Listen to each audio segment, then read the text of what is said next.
Daniel Mercer had worked the night shift long enough to understand its rhythm. Midnight was never the hardest hour, 2 a.m. was. That's when the building felt hollowed out, when the air settled and the hum of fluorescent lights became louder than thought. The industrial complex he monitored was mostly storage and empty administrative space. Long corridors lined with security cameras that rarely caught anything more than drifting dust. His job was simple: watch the feeds, log irregularities, walk the perimeter twice before dawn. The security office sat at the edge of the property, a narrow room with a desk, a cracked vinyl chair, and a wall of monitors. Most nights the screen displayed nothing but stillness, long hallways under cold white lighting, loading bays with locked shutters, fire exits glowing faint green in the dark. Daniel liked the predictability, the way nothing happened. He sipped from a paper cup of coffee gone lukewarm and leaned back, letting his eyes drift across the monitors in practice sequence. Camera 1, Camera 2, Camera 3. The rotation became muscle memory. Camera 17 showed an unused corridor in the older wing of the facility. It had once connected to offices that were demolished years ago. Now it led nowhere important. A long stretch of painted concrete walls, scuffed linoleum, ceiling panels stained faintly with age. It was the least interesting feed in the room. Nothing ever moved there. Daniel adjusted the brightness on the monitor wall and checked the system status panel. All cameras online. Signal stable, no drop frames. Routine maintenance completed earlier that week. The building was secure. Outside, the wind brushed against the metal siding in slow, uneven sighs. Somewhere in the distance a truck passed on the highway, its sound fading into the early hours. Daniel rested his elbows on the desk and stared at camera 17 a little longer than the others. There was no reason for it, no motion alert, no anomaly, just a corridor. Still, perfectly still. Daniel did not notice it all at once. It began as a small irritation, the kind that barely registers until it repeats enough times to feel intentional.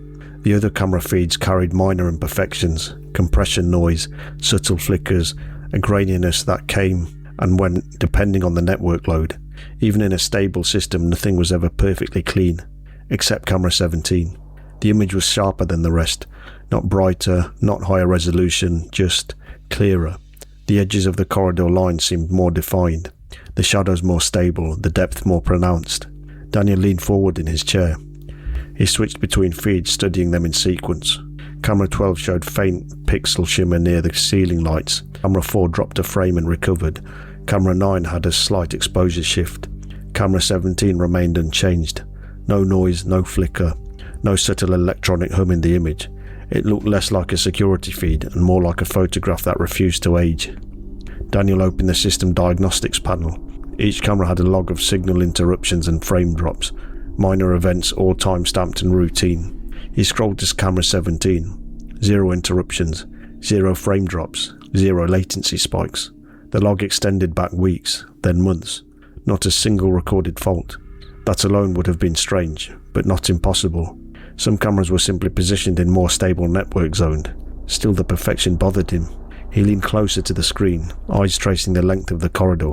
The fluorescent fixtures along the ceiling hummed faintly through the office speakers, fed from environmental microphones placed in various wings of the building. On camera 17's feed, the sound was faint but present, a low electrical murmur. Daniel muted it. Silence. The corridor remained, unmoving, unblinking. He checked the timestamp in the corner of the screen. It was synchronized with the master clock. The seconds ticked forward normally, yet something about the feed felt fixed, as if it existed outside the rest of the system's fluctuations. Daniel leaned back slowly. He told himself it was nothing. A stable connection, good wiring, a lucky placement in the building's infrastructure. He moved on to the next feed, but every few seconds his eyes returned to camera 17, not because it showed something, but because it showed nothing too perfectly. The power failed at 2:13 a.m. There was no warning, no flicker, just an abrupt collapse of light and sound. The desk lamp snapped off. The hum of the ventilation died mid-breath. The monitors went dark in a staggered wave, each screen blinking out in fractions of a second until the security room fell into near total blackness. Daniel froze. For a moment the silence was complete. Then the backup emergency lighting engaged in the hallway outside the office, casting a faint amber glow beneath the door. Inside the room only one monitor remained active, camera 17. Its screen did not flicker. It did not dim, it did not hesitate. The corridor and the feed was still lit in cold fluorescent white, as if the building had never lost power at all. Daniel stared at it. The timestamp in the corner continued counting upward. The seconds moved steadily. He reached for the keyboard and tapped the system awake. Nothing responded. The rest of the monitors remained dark, reflecting only his faint outline in the emergency glow. Camera 17 continued. The corridor it displayed looked unchanged. The same scuffed floor, the same ceiling panels, the same distant vanishing point. But the lighting was wrong. In reality, the building was in blackout. He knew the emergency lights would be minimal and amber, not bright white. On the screen, the corridor was evenly illuminated, as if it were drawing light from somewhere else. Daniel stood slowly from his chair. The screen's glow cast a pale wash across the security room, outlining the desk and the back of his hands. The rest of the office remained submerged in shadow. He glanced toward the door, considering a walk to verify the corridor's condition in person. Instead, he leaned closer to the monitor. The feed was steady, no static, no indication of battery mode. It was not behaving like a device surviving a power outage. It was behaving like something that did not require power at all. Daniel swallowed. Behind him, the building remained dark and silent. On camera 17, the hallway remained bright, perfectly bright. The ventilation system restarted with a mechanical shudder. Overhead lights in the security room flickered back to life. One by one, other monitors rebooted, displaying login prompts and system diagnostics. Camera 17 never went dark. It continued displaying the corridor without interruption, as if the outage had never occurred. Daniel checked the time. The master system log confirmed a full blackout across the facility. Every camera except 17 had recorded signal loss. He reopened the camera 17 diagnostics. Still zero interruptions. Still perfect stability. The corridor on the screen appeared unchanged at first glance. The same scuffed linoleum, the same dull grey walls. But Daniel had spent enough nights staring at those feeds to notice subtle details. The corridor seemed longer. He leaned forward, narrowing his eyes. The far end of the hallway, once clearly defined by a faint discoloration where the old offices had been sealed off, now appeared deeper. The vanishing points receded slightly farther into shadow. He opened a side-by-side view of archived footage from earlier that week and placed it to the next live feed. The difference was subtle. In the older recording, this corridor ended in a flat wall, slightly darker than the rest. In the live feed, that wall appeared smaller, further away. The perspective lines converged more tightly, pulling inward as if the space had stretched. Daniel checked the camera specifications. Fixed mount, no motorized zoom, no pan or tilt function. It had not moved. He zoomed digitally into the live image. The floor tiles repeated with perfect alignment, but there were more of them visible now. More ceiling panels, more distance. It was not distortion, it was extension. Daniel's pulse quickened slightly. He glanced toward the real hallway outside the office, considering walking down the older wing and verifying the physical dimensions. Instead, he kept staring at the feed. The corridor did not flicker, it did not glitch. It simply appeared deeper than it had any right to be, as if something beyond the sealed wall had been uncovered, or created. Daniel leaned back slowly. He told himself it was a trick of perspective, a shift in camera calibration during the reboot. But camera 17 had never rebooted, and the corridor had never been that long. Daniel decided to walk it. He grabbed his flashlight through the overhead lights. The overhead lights in the building were fully restored. He stepped out of the security office. The hallway outside was ordinary again. Pale walls, faint hum of electricity, the sterile stillness of a building between shifts. The older wing was a 5-minute walk. His footsteps echoed softly as he moved intersecting corridors, passing closed doors and inactive workstations. Nothing looked altered. Nothing felt unusual. When he reached the entrance to the old section, he paused. The corridor ahead was as it always had been. Not longer, not deeper. Just a straight stretch of concrete walls ending at the sealed-off partition. Daniel exhaled. He stepped into the hallway and walked its full length, counting steps out of habit. The same number as always, the same faint discoloration at the far wall, the same slight dip in the floor near this third ceiling panel. Everything matched his memory.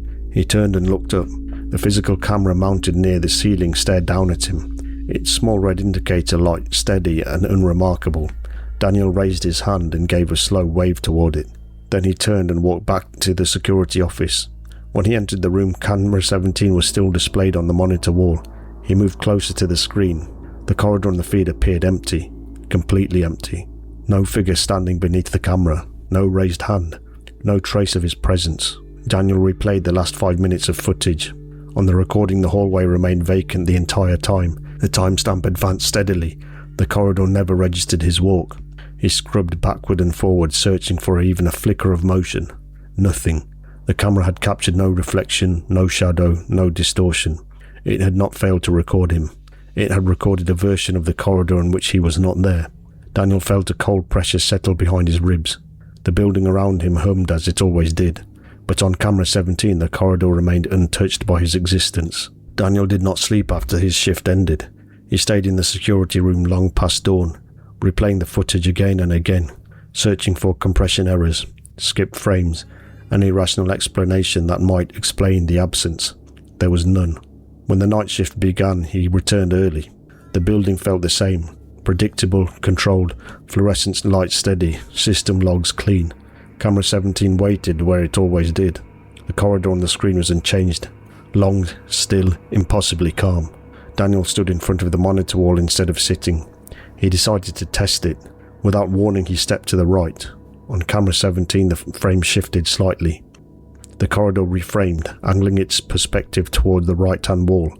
Before he had completed the movement, Daniel stopped. He waited. The image remained stable. He stepped left. Again, the feed adjusted first. It was subtle, a fractional shift in perspective, like the eye of something tracking motion. But the camera was fixed. It had no motorized mount, no pan capability. The system showed no command issued. Daniel tried again. He lifted his hand slowly, intending to reach for the keyboard. The image on camera 17 tightened its focus down the corridor, as if preparing to watch something at the far end. His hand had not yet touched the desk. Daniel's breath slowed. The feed was not reacting to movement. It was predicting it. He leaned forward cautiously. The image deepened slightly, the far end of the corridor stretching into the darker shadow. He had not moved toward it. The corridor seemed to anticipate where he would look next. Daniel stepped back. The feed held its frame for a second too long. Then it settled. He felt a pressure building in his temples. This was not a malfunction. The image was not delayed. It was ahead, watching him from a fraction of a second in the future, or somewhere outside of it entirely. Daniel stared at the screen. The corridor stared back, and for the first time the stillness did not feel empty. It felt aware. Daniel did not move for a long time after the frame shifted ahead of him. The security room felt smaller than it had before, the hum of electricity sharper, the air thinner. Camera 17 remained steady. The corridor was empty. Daniel forced himself to sit down, lowering into the chair as if any sudden motion might provoke something unseen. The timestamp advanced. Nothing happened. He leaned forward slightly. The feed did not shift this time. It held its angle, fixed on the deeper stretch of corridor. Then something altered. Not the lighting, not the perspective, the space itself. At eye level, roughly halfway down the corridor, faint shapes began to form in the air. Daniel blinked, thinking it was a glare. The shapes sharpened. Letters. They were not overlaid like a system alert. There was no interface border, no notification sound. The letters existed inside the hallway, and seemed to spell out his surname. It was like they were almost suspended in dust, and layered onto the walls, the ceiling and the floor. The edges were crisp, casting faint shadows across the tiles beneath them. The perspective aligned perfectly with the corridor's depth, each letter slightly smaller than the last as they receded into space. It was not text on a screen. It was text inside the corridor. Daniel's mouth went dry.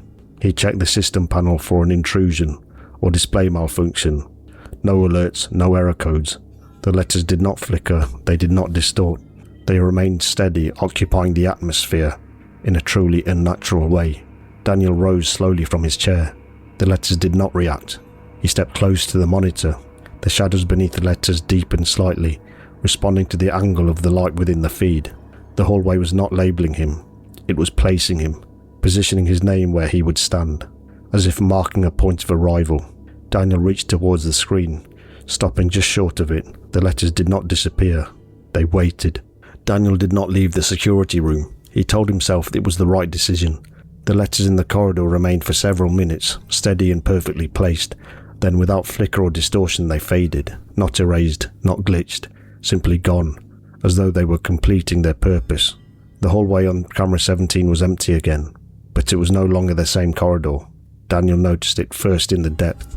The far end, once terminating in a sealed wall, now showed a vertical line interrupting the concrete surface. A seam. He leaned forward, squinting. The seam widened slowly, revealing the faint outline of a door. It had not been there before. He knew every inch of that building's layout.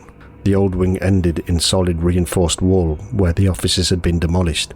There was no hidden entrance, no access panel, yet on the feed a door stood at the vanishing point.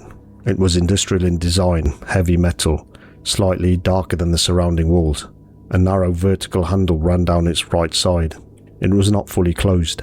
A thin gap separated it from the frame. Darkness existed beyond it, not shadow from lighting, not the shadow fall off of distance.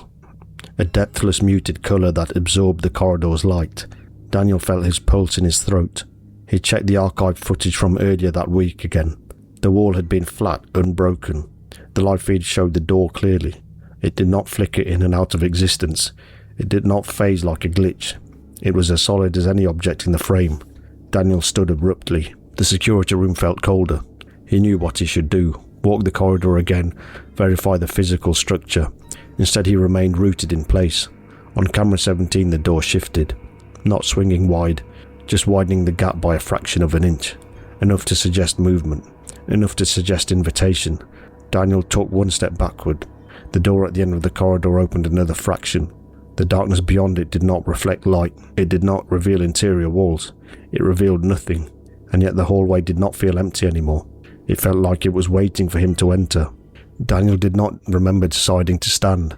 One moment he was seated staring at the widening door on camera 17.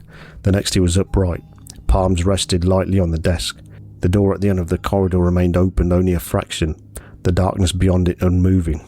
He felt something shift behind his eyes. Not pain, not dizziness. Reorientation. The feed on camera 17 flickered once, just once. The corridor view distorted slightly, like a lens adjusting focus. Then the image changed.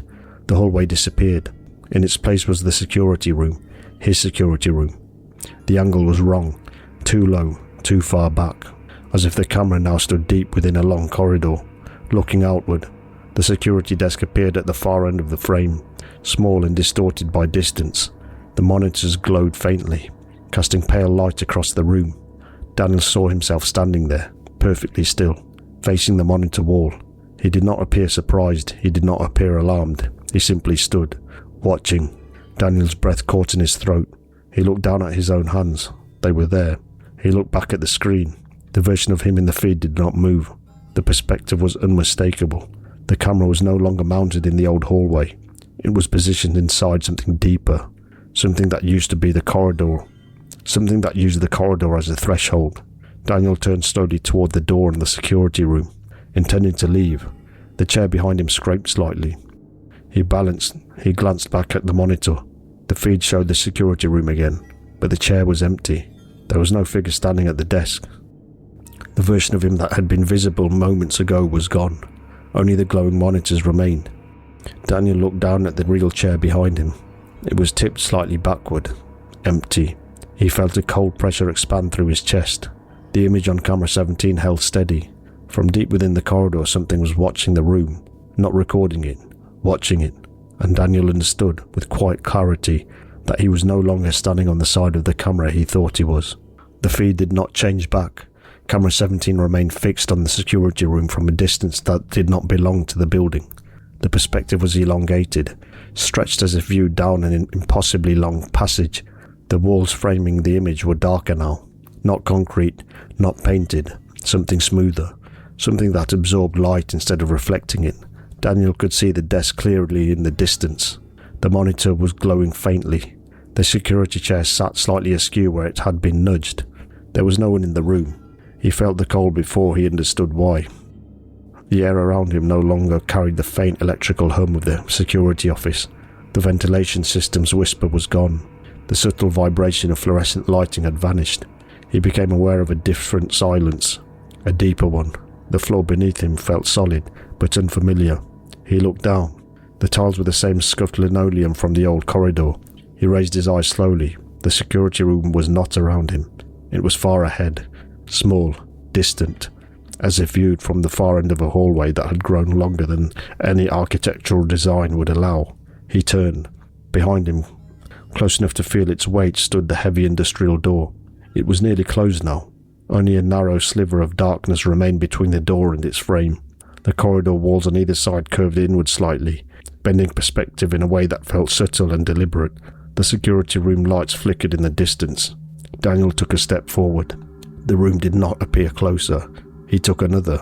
The perspective did not shift. He understood then. The corridor was not a passage. It was a position. The view on camera 17 did not show a location within the building. It showed a place that existed only when watched, and now it was watching from his side. The door behind him moved the final fraction. The gap vanished. The feed in the security room, still running, captured one last frame from deep within the corridor. The camera blinked, and the building returned to stillness.